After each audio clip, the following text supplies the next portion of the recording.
Hello student, good morning. तो student, वैसे तो आज हम लाइव आने वाले थे 12 बजे, लेकिन कुछ नेटवर्क प्रॉब्लम की वजह से लाइव नहीं आ पाए। ठीक है, इसलिए आज आप लोग को वीडियो रिकॉर्ड करके और बता रहे हैं। तो देखिए बाबू, हम लोग का बहुत ही इंपॉर्टेंट दो रिएक्शन, एक वुर्ज रिएक्शन और एक सेंडमायर रिएक्शन, ये दोनों रिएक्शन ना आपके एग्जाम के व्यू से बहुत बहुत बहुत ज्यादा इंपॉर्टेंट है।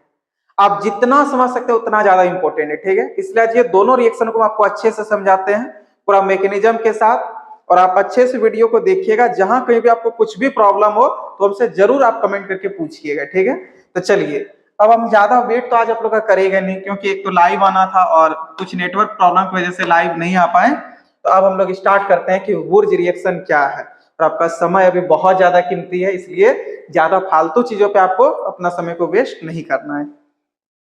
देखिए बाबू, वुर्ज रिएक्शन बहुत ही इंपॉर्टेंट रिएक्शन है, इसको याद रखिएगा। देखिए वुर्ज रिएक्शन होता क्या है, सबसे पहले इसको देखिए। सबसे पहले आपको सोडियम एटम के प्रेजेंस में हेलो एरिन का जो है सो कराना है रिएक्शन। ठीक है, वुर्ज साहब क्या किए थे, वुर्ज भैया क्या किए थे, दो हेलो एरिन का मॉलिक्यूल को ले लिए थे। ठीक है, और सोडियम के दो मॉलिक्यूल के साथ रिएक्शन करा दिए थे। देखिए कैसे रिएक्शन हुआ था, इस चीज को अच्छे से समझिएगा। सबसे पहले बाबू हम लोगों को लेना है हेलो एरिन। ठीक है, सॉरी हेलो एरिन नहीं, हेलो एल्केन लेना है। ठीक है, हेलो एल्केन लेना है, यानी कि आर एक्स, हेलो एरिन नहीं, हेलो एल्केन। हेलो एरिन तो होता था आपका जब बेंजीन पे एक्स लटकता था, है ना। हम लोग अभी यहाँ पे क्या लेंगे, हेलो एल्केन लेंगे, यानी कि आर और एक्स, जिसका जनरल फॉर्मूला क्या होता है, आर एक्स होता है। क्लियर है, तो यही हम लोग को हेलो एल्केन लेना बाबू। ठीक है, देखिए हेलो एल्केन हम लोग लेंगे आर एक्स। हेलो एल्केन हम लोग दो मॉलिक्यूल लेंगे। कितना मॉलिक्यूल लेंगे हेलो एल्केन का, दो मॉलिक्यूल। ठीक है, और सोडियम का भी हम लोग दो मॉलिक्यूल ले लेंगे। तो यहाँ पे लिख दीजिए 2Na प्लस, फिर इसको लिखिए एक्स आर। और ये जो रिएक्शन होता है ना वो होता है नॉन पोलर के प्रेजेंस में। किसके प्रेजेंस में होता है, नॉन पोलर। और नॉन पोलर में आपको क्या लेना है, देखिए तो ड्राई ईथर, है ना। कहाँ गया देखिए, जब हेलो एल्केन के दो अणु को ड्राई ईथर जैसे नॉन पोलर की उपस्थिति में। ठीक है, आपको नॉन पोलर तो लेना है, लेकिन नॉन पोलर में भी क्या लेना है, ड्राई ईथर लेना है। और नाम से पता चल रहा होगा, यहाँ पे हम लोग ले रहे हैं ड्राई ईथर नॉन पोलर। ठीक है, यहाँ पे लिख देते हैं ड्राई ईथर नॉन पोलर ले रहे हैं, है कि नहीं, ड्राई ईथर नॉन पोलर। और आप जानते हो नॉन पोलर का मतलब चार्ज नहीं आएगा, ये डॉट डॉट में तोड़ेगा। किसमें तोड़ेगा, डॉट डॉट में तोड़ेगा। देखिए इसका थोड़ा सा मैकेनिज्म को, आर एक्स है, ठीक, आर एक्स है, और यहाँ पे सोडियम है। पहले एक मोलिक्यूल लीजिए सोडियम का, मतलब एक एटम लीजिए सोडियम का। तो सोडियम का आप कॉन्फ़िगरेशन कीजिए बाबू। ठीक है, जैसे आप सोडियम का कॉन्फ़िगरेशन करते हैं तो 281, यानी कि सोडियम के लास्ट ऑर्बिट में एक इलेक्ट्रॉन होता है, यानी कि एक डॉट इसके पास है, दे दीजिए। और यहाँ पे आर और एक्स के बीच में जो ये बॉन्ड टूटा है, बॉन्ड जो बना है, जब इस बॉन्ड को तोड़िएगा तो ड्राई ईथर नॉन पोलर है, प्लस माइनस में आने नहीं देगा, है ना। इसको समझाएगा बुझाएगा। भले एक्स आपका जो होता है हेलोजन, वो ज्यादा पावरफुल होता है, वो आर से इलेक्ट्रॉन खींचना चाहेगा, है ना, आर से इलेक्ट्रॉन खींचना चाहेगा। लेकिन यहाँ पे कौन है, ड्राई ईथर है, नॉन पोलर ही। बोलेगा क्या फायदा इसका, इससे इलेक्ट्रॉन तुम छीन लोगे, तुम पे माइनस चार्ज आ जाएगा, तो क्या हो गया इससे, दूसरे का धन संपत्ति लूट करके तुम क्या करोगे। ऊपर देखने वाला वो सब देख रहा, तुम्हारे साथ गलत करेगा। फिर सोचता है एक्स, इसका भी कहना सही है, क्या फायदा इसका, इलेक्ट्रॉन लूट करके क्या करेंगे। काम करते हैं, इसका जो इलेक्ट्रॉन है इसी को दे देते हैं, मेरा जो इलेक्ट्रॉन है उसको ले लेते हैं। बस वही चीज यहाँ पे होने वाला है। देखिए ये आर अपना इलेक्ट्रॉन ले लिया, जब बॉन्ड टूटा, बॉन्ड को तोड़ने में आर का भी मतलब आर का भी इसमें इस बॉन्ड में इलेक्ट्रॉन था, तो आर अपना इलेक्ट्रॉन को ले लिया। जब ये बॉन्ड टूटा तो एक्स भी अपना इलेक्ट्रॉन को ले लिया। और आपको पता होगा फिर डॉट डॉट में भी क्या होता है, बॉन्ड बनता है। यहाँ पे एन ए और एक्स, ये दोनों आपस में क्या करेगा, बॉन्ड बना लेगा। ठीक है, अब देखिए बाबू, आप तो एक तो आर एक्स लिए ये वाला, लेकिन एक तो अभी भी बचा हुआ है, तो फिर से हम लोग इसको भी ले लेते हैं, सेम कहानी इसके साथ भी वही करेंगे। तो क्या हो जाएगा, और यहाँ पे अब एन ए भी दो पीस लिए थे, एन ए, अब यहाँ पे आपके पास क्या है, आर, और यहाँ पे क्या है, एक्स है। फिर ये बॉन्ड टूटेगा, फिर इसको समझाएगा एक्स को, क्या करोगे दूसरे का इलेक्ट्रॉन लेकर के, दूसरे का पैसा छीन करके अपना पैसा बनाना, ये कोई बहुत बड़ी बात नहीं है। ऊपर वाला सब देखता है, तुम्हारे साथ भी गलत होगा यदि तुम दूसरे के साथ गलत करेगा। वैसे इसको समझा देता, सोडियम एक्स को लगता है कि सच बोल रहा है ड्राई ईथर भी, क्या फायदा होगा उसका इलेक्ट्रॉन को लेकर के, हम इलेक्ट्रॉन तो अपने आप में बहुत ले आएंगे, मेरे ऊपर माइनस चार्ज हो जाएगा, लेकिन क्या फायदा।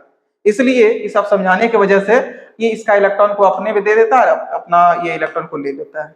और सोडियम आप जानते हैं इसका लास्ट ऑर्बिट में एक इलेक्ट्रॉन होता है, इस पे एक डॉट रहेगा ही। अब यहाँ से फिर ये NaX बन गया, तो NaX और NaX मिलकर के कितना NaX हो गया, 2NaX हो गया, है ना, 2NaX। अब यहाँ पे R डॉट, यहाँ पे R डॉट, दोनों बेचारा सोचा हम लोग क्या करें, चलो हम लोग आपसे में रिएक्शन तब कर लो, और R डॉट मिल करके R बना लेता है, जो हायर एल्केन कहलाता है। क्या कहलाता है बाबू, हायर एल्केन कहलाता है ना। और इस प्रकार हम लोग को हायर एल्केन मिल जाता है। यही है वुर्ज रिएक्शन और कुछ नहीं है। तो यदि कोई बोले कि वुर्ज रिएक्शन क्या है, तो क्या बोलिएगा, जब हेलो एल्केन के, है ना, हेलो एल्केन RX यानी कि हेलो एल्केन के कितने मोलिक्यूल, 2 मोलिक्यूल को सोडियम के 2 एटम के साथ, सोडियम के कितने एटम है, 2 एटम है। देखिए सोडियम के 2 एटम के साथ रिएक्शन कराते हैं, किसके प्रेजेंस में, वो ड्राई ईथर जैसे नॉनपोलर के प्रेजेंस में, तब हमें हायर एल्केन प्राप्त होता है। इसी अभिक्रिया को वुर्ज रिएक्शन कहते हैं। और यही रिएक्शन कौन दिए थे, वुर्ज साहब दिए थे।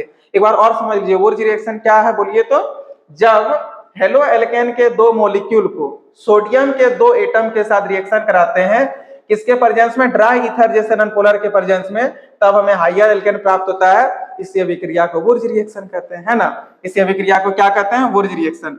अब X के जगह पे कुछ भी हो सकता है, जैसे मान लीजिए X के जगह पे आपको दे दिया, R के जगह पे जैसे ले लिया CH3, और X के जगह पे मान लीजिए Cl दे दिया, ठीक है। फिर Na 2 मॉलिक्यूल, और यहाँ पे भी आपको 2 मॉलिक्यूल किसका दे दिया, CH3Cl का। तो बोलिए बाबू किसके प्रेजेंस में रिएक्शन कराएंगे, ड्राई ईथर नॉनपोलर के प्रेजेंस में। तो क्या होगा, ये NaCl, यहाँ पे एक Na, मतलब एक तो Na और एक Cl, तो मिलकर के एक NaCl बनाएगा, है ना, एक NaCl। लेकिन यहाँ पे 2 Na है और 2 ठो Cl भी है, क्योंकि यहाँ पे 2 लगा हुआ है, तो कितना NaCl हो जाएगा, 2 NaCl हो जाएगा। अभी बताए भी थे 2 NaX यानी कि 2 NaCl, और साथ ही साथ ये CH3 और CH3 मिलके क्या हो जाएगा, CH3CH3। इसी को बोलते हैं हायर एल्केन। और यानी तो आप इसी को डायरेक्ट लिख सकते हैं, 2 कार्बन है तो ईथ हो जाएगा, और सबका सब सिंगल बॉन्ड है तो क्या हो जाएगा, एन हो जाएगा, इथेन। यहाँ पे आपको क्या मिल गया, इथेन मिल गया, है ना, इथेन हो गया। यही है वुर्ज रिएक्शन और कुछ नहीं है। और ये क्या बाबू, आपका मिथाइल क्लोराइड, है ना। देखिए मिथाइल क्लोराइड, बताइए एक कार्बन था यहाँ पे, लेकिन यहाँ पे आपको प्रोडक्ट में कितना कार्बन मिला, 2 कार्बन मिला, तो ज्यादा कार्बन मिला और साथ ही साथ सिंगल बॉन्ड मिला, इसलिए एल्केन हो गया। और एक जितना रिएक्टेंट में था उससे ज्यादा कार्बन मिला, इसलिए इसको हायर एल्केन बोला गया। क्या बोला गया, हायर एल्केन बोला गया। यदि कोई बोले वुर्ज रिएक्शन क्या है, तो क्या बोलिएगा कि जब हेलो एल्केन के 2 अणु को, यानी कि 2 मॉलिक्यूल को सोडियम के 2 परमाणु के साथ रिएक्शन कराते हैं ड्राई ईथर जैसे नॉनपोलर के प्रेजेंस में, तो हमें हायर एल्केन प्राप्त होता है। इस अभिक्रिया को वुर्ज रिएक्शन कहते हैं। देखिए बाबू, जब हेलो एल्केन के 2 अणु को ड्राई ईथर जैसे नॉनपोलर की उपस्थिति में सोडियम मेटल के 2 परमाणु के साथ अभिक्रिया कराते हैं, तब हमें क्या प्राप्त होता है, उच्च एल्केन यानी कि हायर एल्केन प्राप्त होता है। इस अभिक्रिया को वुर्ज रिएक्शन कहते हैं। When 2 molecule of halo alkane is reacted with 2 atoms of sodium metal in presence of dry ether nonpolar, then we get higher alkane. This reaction is called Wurz reaction. देखिए वुर्ज reaction में जब दोनों halo alkane भिन्न होते हैं, तब हमें 3 उच्च हेलो एल्केन प्राप्त होते हैं, ठीक है। यदि दोनों अलग अलग हेलो एल्केन होगा तब 3 ठो मिलेगा। कितना मिल जाएगा, 3। ये याद रखिएगा। बोले सर 3 कैसे मिलेगा, तो चलिए वो भी बता देते हैं, है ना, कि जब अलग अलग रहेगा तो 3 आखिर क्यों मिलेगा, तो उसको समझिए बाबू। देखिए 3 तो आखिर अलग अलग कैसे मिलेगा, वो चीज को यहाँ पे ध्यान में दीजिएगा। अब जैसे मान लीजिए हम यहाँ पे ले लिए CH3Cl, फिर प्लस यहाँ पे ले लिए सोडियम, ठीक है, और फिर हम यहाँ पे क्या ले लिए बाबू, C2H5Cl, मान लीजिए ये ले लिए, ठीक है, C2H5Cl ले लिए, किसके प्रेजेंस में, ड्राई ईथर नॉनपोलर के प्रेजेंस में। देखिए जब यहाँ का हेलो एल्केन और यहाँ का हेलो एल्केन सेम होता था तब तो हायर एल्केन मिलता था, वो आप देखिए ही। लेकिन क्या होगा जब हम लोगों के पास यहाँ पे जो हेलो एल्केन और यहाँ पे जो हेलो एल्केन है वो दोनों अलग अलग हो जाए, तब आपके पास टोटल 3 हायर एल्केन मिलेगा। क्या मिलेगा, 3 हायर एल्केन। वो देखिए कैसे मिलेगा। सबसे पहले आप ये बताइए बाबू, जब एक होता था, एक हो, तो इसके लिए 2 सोडियम मेटल लगता था। कितना सोडियम मेटल लगता था, 2 सोडियम मेटल, है ना। एक को रिएक्शन कराने के लिए 2 सोडियम मेटल लगता था। तो यहाँ पे ये 2 सोडियम मेटल आएगा केवल इसके लिए, अकेला के लिए। है ना। ये अकेले जब रिएक्शन करेगा 2 सोडियम मेटल, और इसके लिए भी कितना सोडियम मेटल लगेगा बताइए, तो 2 है कि नहीं। तो 2 सोडियम मेटल यहाँ जब इसके साथ, क्योंकि ये अलग है ये अलग है ना, तो जब ये अलग है और ये अलग है तो देखिए रिएक्शन होता है किससे, पहले एक बार वो समझिएगा। इसका खुद का एक मॉलिक्यूल के साथ रिएक्शन होगा, ऐसे CH3Cl, फिर यहाँ पे Na, फिर यहाँ पे हो जाएगा Cl और CH3, मतलब ये खुद के एक मॉलिक्यूल के साथ सोडियम के साथ रिएक्शन करेगा। ठीक, एक बार देखिए बाबू, तो अब बताइए जब ये खुद के साथ करेगा, खुद के साथ, तभी यहाँ पे आपको कितना सोडियम का आवश्यकता लगेगा, 2 सोडियम का, क्योंकि एक NaCl यहाँ पे लगेगा। देखिए अच्छे से समझिएगा, देखिए यहाँ पे क्या हो जाएगा, ये बॉन्ड टूटेगा तो इस पे डॉट, इस पे डॉट, ये बॉन्ड टूटेगा तो इस पे डॉट, इस पे डॉट। अब यहाँ पे एक NaCl निकल गया, फिर ECl मुंह देख रहा है, बोल रहा है तुम लोग दोनों रिएक्शन क्या, हम कहाँ गए, तो ये बोला रुको रुको टेंशन नहीं लो, एक और हम Na को बुलाते हैं, एक तो और Na आया, अब ये इसके साथ रिएक्शन कर लिया है ना। तो देखिए यहाँ से आपका एक NaCl ये वाला और एक NaCl ये वाला, टोटल कितना NaCl हो गया, 2 NaCl। तो यहाँ से हम लोग को मिल चुका है 2 NaCl, और ये CH3 और CH3 मिल गया। तो यहाँ पे आपको क्या क्या मिला बाबू, देखिए तो CH3 ये मिल गया। अब यहाँ पे देखिए बाबू क्या, C2H5Cl है, तो ये भी खुद के मॉलिक्यूल के साथ रिएक्शन करेगा। ठीक है, ये भी खुद के मॉलिक्यूल के साथ रिएक्शन करेगा, तो क्या हो जाएगा देखिए, तो C2H5Cl, फिर Na, फिर से यहाँ पे क्या हो जाएगा C2H5Cl, तो यहाँ पे भी आपका Na कितना हो गया, यहाँ पे भी जो Na है देखिए, अब जब ये वाला बॉन्ड टूटेगा, ये बॉन्ड टूटेगा तो इस पर डॉट, इस पर डॉट, ये भी बॉन्ड टूटेगा। अच्छा इसको ऐसे लिखते हैं, देखिए इसको ऐसे लिखते हैं, ठीक है, इसको इधर से सजा देते हैं, Cl, फिर यहाँ पे क्या आ जाएगा C2H5। अब जब ये बॉन्ड टूटा तो इस पर डॉट, इस पर डॉट, अब Na पर तो डॉट होबे करता है कि नहीं। Na सोडियम जो है इसका लास्ट ऑर्बिट में एक इलेक्ट्रॉन रहता है, यानी कि एक डॉट तो इस पर है, तो ये Na डॉट और Cl डॉट मिलकर NaCl बना लिया। अब ECl बोल रहा कहाँ क्या कर रहा है, तुम लोग रिएक्शन कर रहा, हमें से क्या, तब बोला अच्छा रुको रुको टेंशन नहीं लो, तुम्हारे लिए भी एक सोडियम बुलाते हैं, एक और सोडियम को बुलाया और फिर ये दोनों भी रिएक्शन कर लिया। तो देखिए 2 यहाँ पर, 2 सोडियम यहाँ पे लगा, 2 सोडियम यहाँ लगा, टोटल 4 सोडियम हो चुका है, याद रखिएगा टोटल 4 सोडियम मेटल हो चुका है। और अब यहाँ पे क्या बचा देखिए, तो NaCl फिर से 2 NaCl यहाँ से बन गया है ना, 2 NaCl फिर से हो गया, तो 2 NaCl यहाँ, 2 NaCl यहाँ, 4 NaCl हो गया। और क्या क्या बना बाबू, यहाँ पे CH3 और यहाँ पे क्या बना C2H5 और C2H5, तो लिखिए C2H5 और C2H5 ये बना है। उसका देखिए एक और चीज बनेगा, अब ये और ये दोनों एक साथ रिएक्शन करेगा, ठीक है, ये और ये रिएक्शन करेगा, तो यहाँ पे क्या है बाबू देखिए, तो CH3Cl, इसके लिए भी एक सोडियम आएगा, और यहाँ पर क्या है देखिए, तो C2H5 और Cl, इसके लिए भी एक सोडियम आएगा। तो टोटल कितना सोडियम आ गया, 2 यहाँ पे, 2 यहाँ पे, 4 और 2 यहाँ पे, 6 सोडियम टोटल हो चुका है ना, 6 सोडियम, यानी कि 2Na यहाँ पर भी आया, 2Na यहाँ पर भी आया, 2Na यहाँ पर भी आया, देखिए यहाँ पर भी 2Na आया, तो 2Na टोटल कितने बार आ गया, 1 2 3, टोटल 3 बार आया, इसलिए आप इसको डायरेक्ट ऐसा लिखे 3 × 2Na। ठीक है, तो यहाँ पे हम लोग क्या करेंगे, 3 × 2Na, हम लोग का 2Na एक बार नहीं आया, 3 बार आ गया, इसलिए यहाँ पे आपको क्या लिखना है, 3 × 2Na। बते बाबू यहाँ तक में कोई दिक्कत है क्या, कोई दिक्कत नहीं होना चाहिए, 3 × 2Na हो गया। अब देखिए ये बॉन्ड टूटा, ये बॉन्ड टूटा, फिर से यहाँ पे NaCl, फिर से यहाँ पे NaCl, अब टोटल यहाँ पे 2 NaCl निकल चुका, और 2 यहाँ पे भी 4 और 2 यहाँ पे भी 6, टोटल 6 NaCl हो गया है ना, तो 6 NaCl, टोटल 6 NaCl हो गया। और अब देखिए बाबू इस पे भी डॉट, इस पे भी डॉट, अब ये दोनों डॉट फिर से जुड़ जाएगा, तो अब यहाँ पे क्या हो गया, CH3 और फिर C2H5, तो देखिए टोटल 3 हाइयर एल्केन मिला, एक CH3 एक C2H5 और दूसरा CH3 और टोटल 6 गो NaCl मिला। तो जब 2 अलग अलग आपके पास क्या होगा, हेलो एल्केन होगा, तो टोटल 3 हाइयर एल्केन मिलेगा, 6 NaCl बाहर होगा, और 2Na का 3 एटम लेना है, कितना एटम लेना है, 3 एटम लेना है 2Na का। देखिए यही यहाँ पे हम एरो पॉइंट में लिखे थे, है ना, एरो पॉइंट में यही चीज को लिखे हैं। देखिए बाबू वुर्ज रिएक्शन में जब दोनों हेलो एल्केन क्या होंगे, भिन्न होंगे, यानी कि डिफरेंट होंगे, अलग अलग होते हैं, तब हमें 3 उच्च हेलो एल्केन प्राप्त होते हैं। अच्छा हेलो एल्केन नहीं होगा, यहाँ पे सिर्फ एल्केन होगा, ठीक है, 3 उच्च यानी कि 3 हायर एल्केन प्राप्त होता है। In Wurtz reaction when two different haloalkane is present then we get 3 higher haloalkane. यहाँ पे भी हेलो एल्केन नहीं होगा, है ना, सिर्फ क्या होगा, एल्केन होगा। देखिए हायर एल्केन, मिस्टेक से बाबू यहाँ पे हेलो एल्केन लिखा है, यहाँ पे क्या करना है, सिर्फ एल्केन करना है।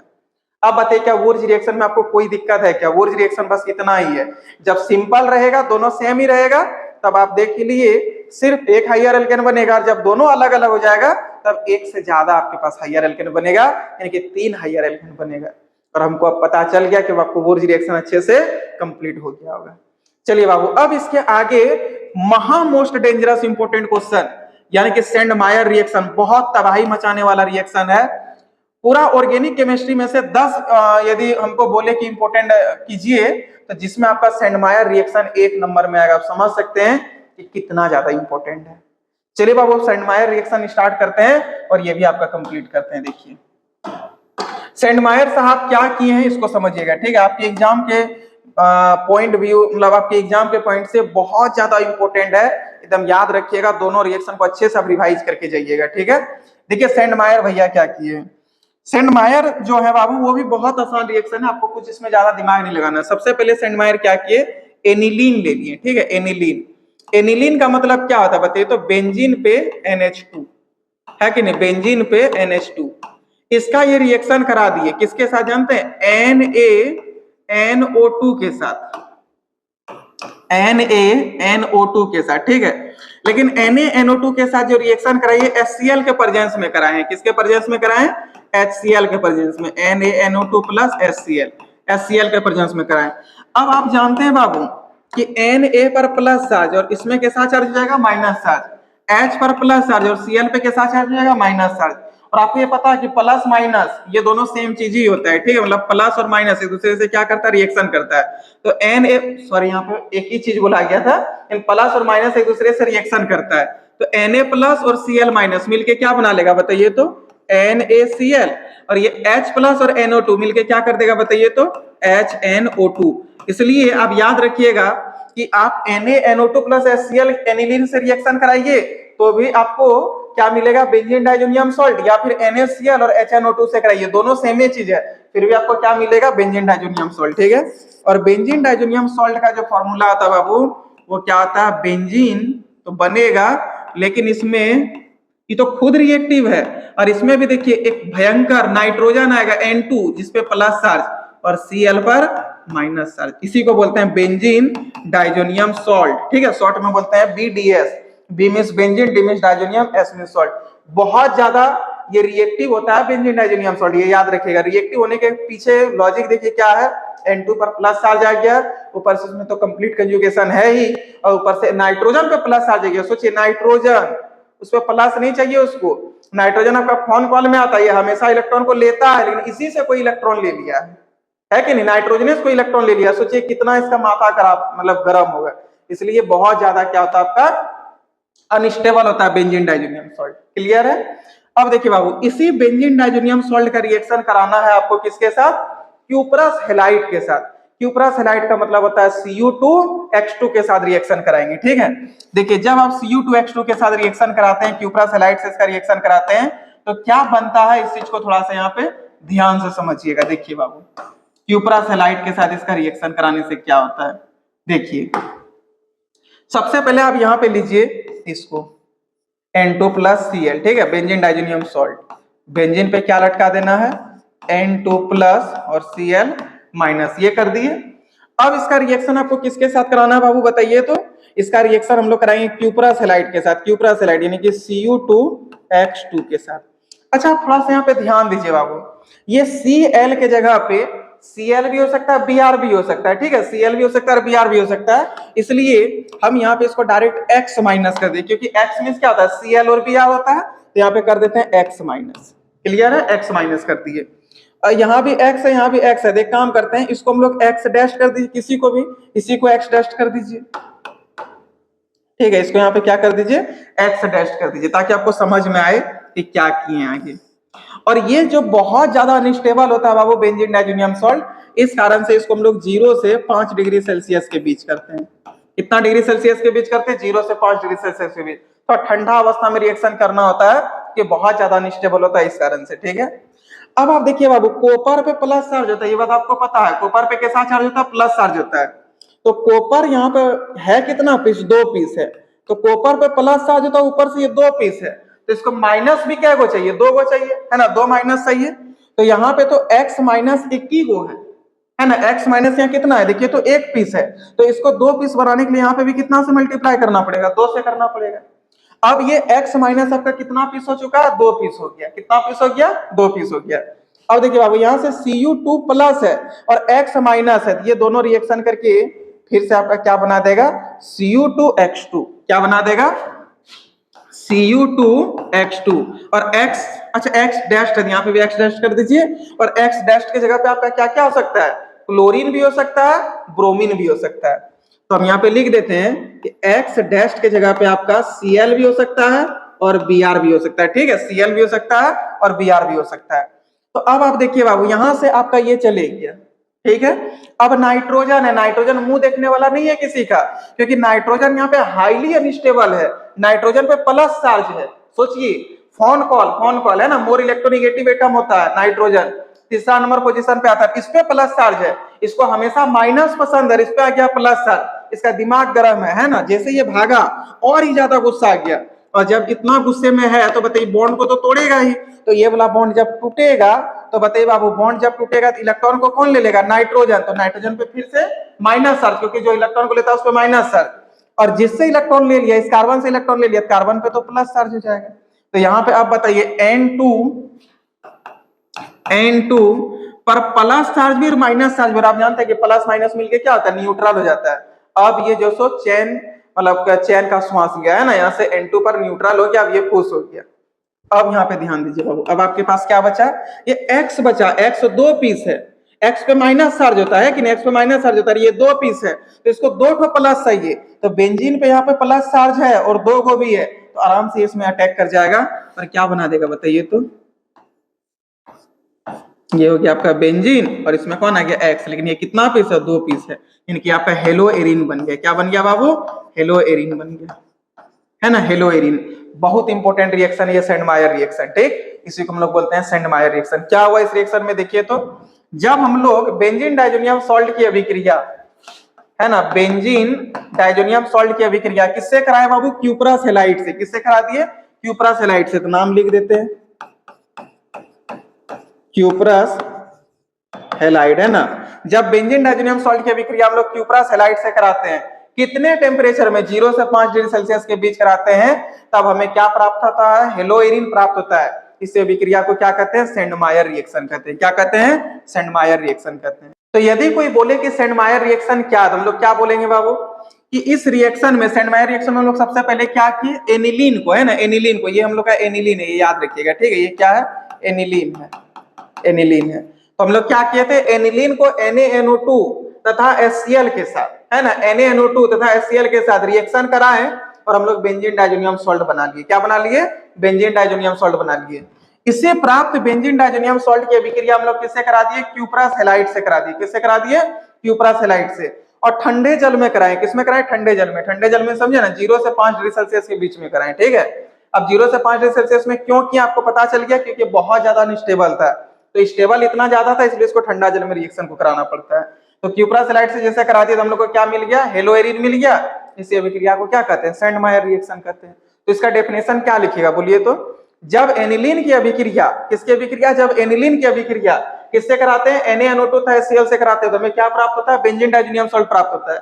इसी प्राप्त बेंजीन डाइजोनियम सॉल्ट को किससे रिएक्शन करा देते हैं, क्यूप्रस हैलाइड से, यानी कि Cu2X2 से, कितना में बताइए तो, 0 से 5 डिग्री सेल्सियस के बीच में, तब हमें क्या प्राप्त होता है, हेलो एरिन प्राप्त होता है। इसी रिएक्शन को हम लोग क्या कहते हैं, सेंडमायर रिएक्शन कहते हैं, क्या कहते हैं, सेंडमायर रिएक्शन कहते हैं। देखिए बाबू,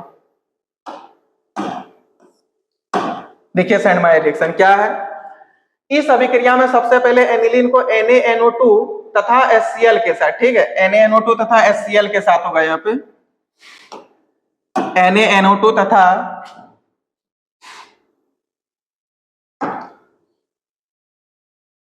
NaNO2 तथा HCl,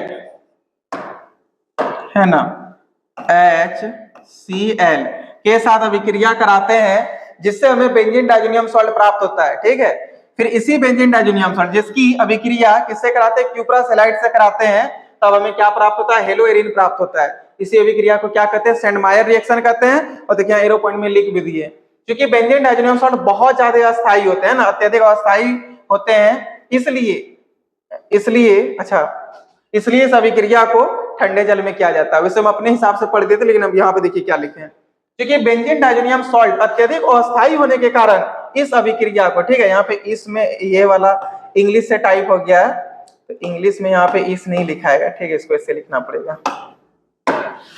देखिए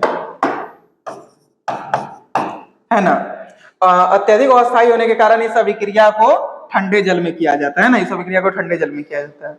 अब बताइए कोई दिक्कत है क्या, इंग्लिश वाले बच्चे देखिए, in this reaction first of all aniline is reacted with NaNO2 and HCl, यहाँ पे क्या हो जाएगा, एंड HCl एंड HCl, ठीक है, HCl which gives us benzene diazonium salt, जो हमको क्या देता है, बेंजीन डाइजोनियम सॉल्ट देता है। when benzene diazonium salt is reacted with cuprous halide, जब इसको हम लोग cuprous halide से रिएक्शन कराते हैं तब हम लोगों को क्या प्राप्त होता है, हेलोएरिन प्राप्त होता है। इसी रिएक्शन को हम लोग क्या कहते हैं, सेंडमेयर रिएक्शन कहते हैं। Since benzene diazonium salt BDS is very unstable, बहुत ज्यादा अनस्टेबल होते हैं, so this reaction is carried out in cold ice water, इसलिए इस रिएक्शन को कोल्ड आइस वाटर में किया जाता है। अब बताइए बाबू, क्या कोई आपको परेशानी है क्या दोनों रिएक्शन में, कोई दिक्कत नहीं होना चाहिए। और इसके बाद भी यदि कोई आपको दिक्कत होगा तो कमेंट करके जरूर पूछ लीजिएगा।